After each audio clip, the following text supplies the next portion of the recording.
अस्सलामुअलैकुम। मोहम्मद अज़हर सिद्दीक अपने programme mess views के साथ हाजिर खिदमत है। 7 अप्रैल 2022 बरोज़ जुमेरात इस्लामाबाद में हूँ, सुप्रीम कोर्ट में पेश होके आया हूँ और वज़ीर आज़म इमरान खान की लीगल टीम के साथ कोर्ट में मौजूद थे सारा।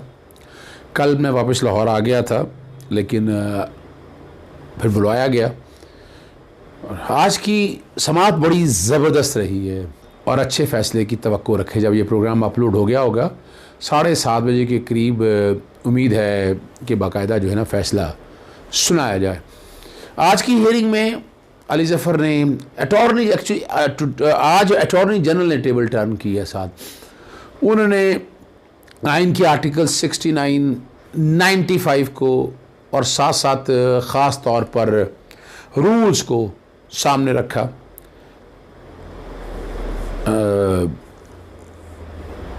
स्पीकर और डिप्टी स्पीकर की तरफ से नईम साहब ने उन्होंने भी बड़े अच्छे आर्गूमेंट्स दिए। फोकस यही रहा कि स्पीकर का इख्तियार था और जो मैं आपको बताता रहा वही आर्गूमेंट्स हुए। आर्टिकल 95 के तहत रूल 36, 37, 38 के हवाले से यही गुफ्तगू होती रही कि माइंड अप्लाई करना है, मटीरियल इतना था और बाकायदा अपना ये भी बताया गया ख़ास तौर पर सब कम इस्लामती कमेटी के हवाले से ज़िक्र हुआ, पार्लियामानी कमेटी और नेशनल सिक्योरिटी के हवाले से बुलाया गया, लेकिन ये अपोजिशन वाले नहीं आए तो मटेरियल सारा उनके पास मौजूद था डिप्टी स्पीकर के पास और डिप्टी स्पीकर ने मुल्क की सालमियत के हवाले से ये ऑर्डर जारी किया। अदालत को मुख्तलिफ नज़ीरात की तरफ से कि स्पीकर की रूलिंग को चैलेंज नहीं किया जा सकता, किसी भी अदालत में किसी भी जगह चैलेंज नहीं किया जा सकता।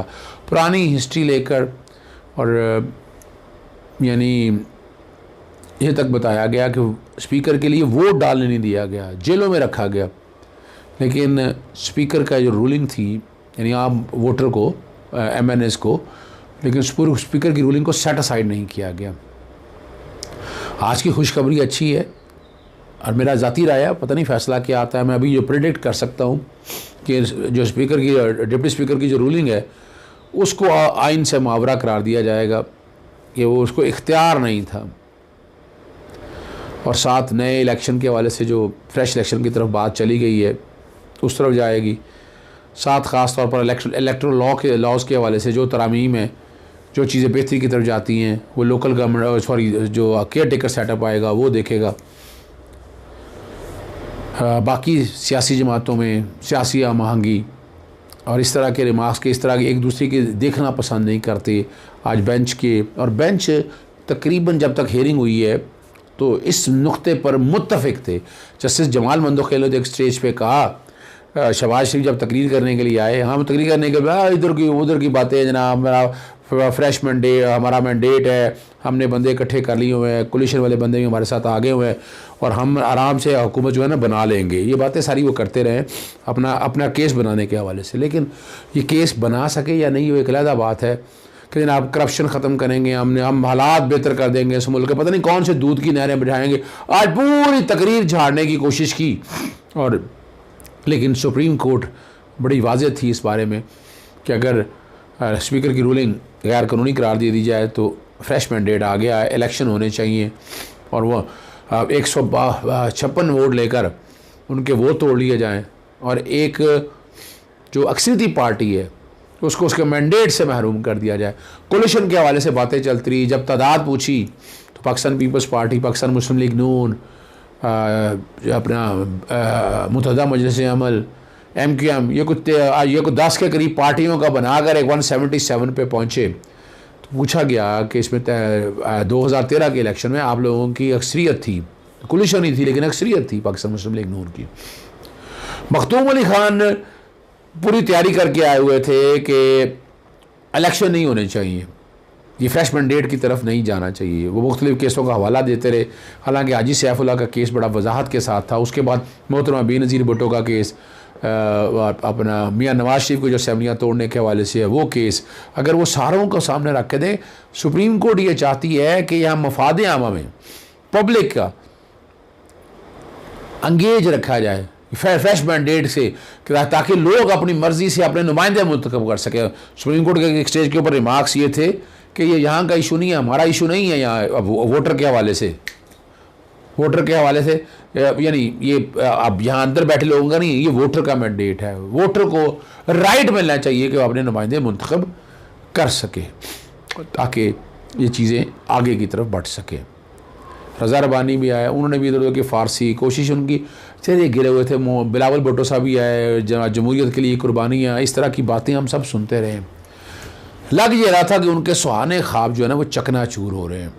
वो मैंने आपको पहले बता चुका था, वो चाह रहे थे हुकूमत में आना, हुकूमत बनाना, अपनी मर्ज़ी की ट्रांसफ़र, पोस्टिंग, ये सारा काम करना उन्होंने, ये सारा काम वो करना चाहते थे। और सिर्फ यही नहीं है, नैब के हवाले से, कवानीन के हवाले से, फिर आप आ जाएँ इलेक्शन लॉस के हवाले से आ जाएँ, फिर मैं कहा था इलेक्शन कमीशन के हवाले से आ जाए, फिर ISI को इंटीरियर के ज़रिए ज़िम्मा लगाना है, फिर अगला जो केयर टेकर सेटअप है वो अपनी मर्ज़ी से लगाएं।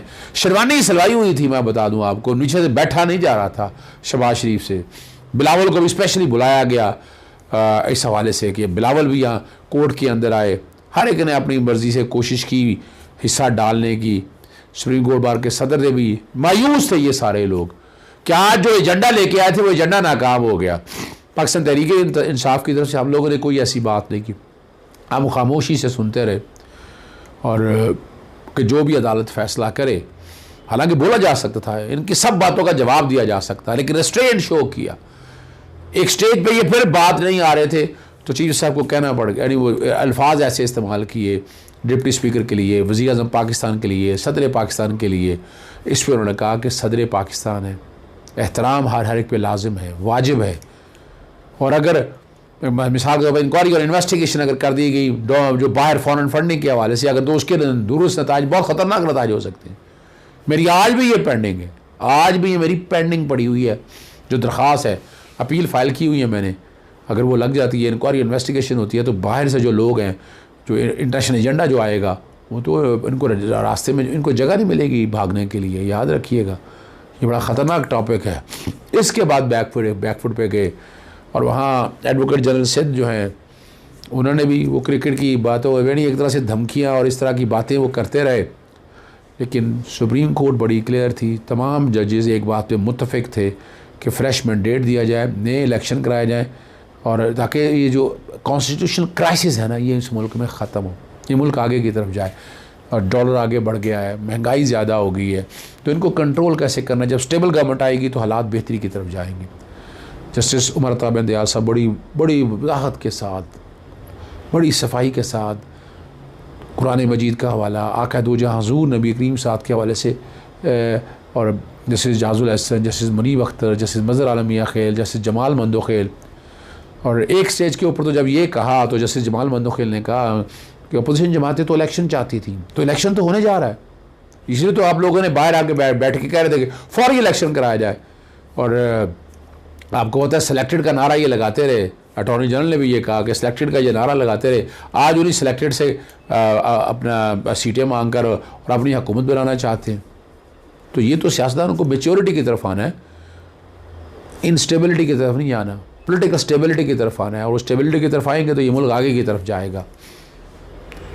उसके बाद जनाब वज़ीर आज़म इमरान खान साहब से पूरी लीगल टीम की मुलाकात हुई, काफ़ी मुतमईन थे, परफॉर्मेंस से बहुत खुश थे। फिर ख़ास तौर पर एक काम ड्यूटी में रेज़्यूमे लगाई, वो मैं बताऊँगा क्या ड्यूटी में रेज़्यूमे लगाई है, वो मैं इंशाअल्लाह कोशिश करूँगा आप तक हक़ाइक़ रख सकूँ। बहुत मुतमईन थे, और मैच की मैच में आखिरी गेंद तक खेलने वाले खिलाड़ी हैं। उन्होंने कहा कि मैं ना मेरी कोई ज़ात, ना मेरा कोई कंसर्न, इस मुल्क को आगे लेके चलना है। उनके ख़िलाफ़ साजिशें हुई, किस तरह उनकी अक्सरियत को अक़लियत में बदला गया, किस तरह ये सारे सियासी जमातें कोलिशन आगे बढ़े, उनके वोट बैंक तोड़ा गया, लेकिन वो नेगेटिव नहीं हुए। हालांकि वो भी बहुत से हाल ऐसे कर सकते थे, वोट तोड़ सकते थे वो, लेकिन मैंने कहा मैंने ऐसा कोई काम नहीं किया, ना मैंने ऐसा कोई काम करना है। अब मुल्क आगे इलेक्शन की तरफ जाएगा, कौम के पास जाएंगे, रिक्वेस्ट करेंगे कौम से, ताकि हम 2/3 अक्सरियत से आके जो बड़े बड़े काम हैं वो कर सके, इस मुल्क की तकदीर बदल सके। बहुत हौसला अफ़ज़ा मुलाकात रही। जनाब वज़ीर आज़म खान साहब, इमरान खान चौक रोज़े थे, तो वहाँ चाय शाय बना, अल्लाह तो सूप अच्छा है वैसे वहाँ का, और पार्टी लीडर्स की, तकरीबन सारे लोग वहाँ पर मौजूद थे। जाना था कहीं मुलाकात के लिए। अब जैसे ही सुप्रीम कोर्ट के फ़ैसले के बाद जाएंगे तो दोबारा फिर उनसे मुलाकात होगी, और बातें हुई तो मैं तफसीली डिस्कस करूँगा आपके साथ। इजाज़त चाहता हूँ। अस्सलाम वालेकुम, अल्लाह हाफ़िज़। पाकिस्तान जिंदाबाद।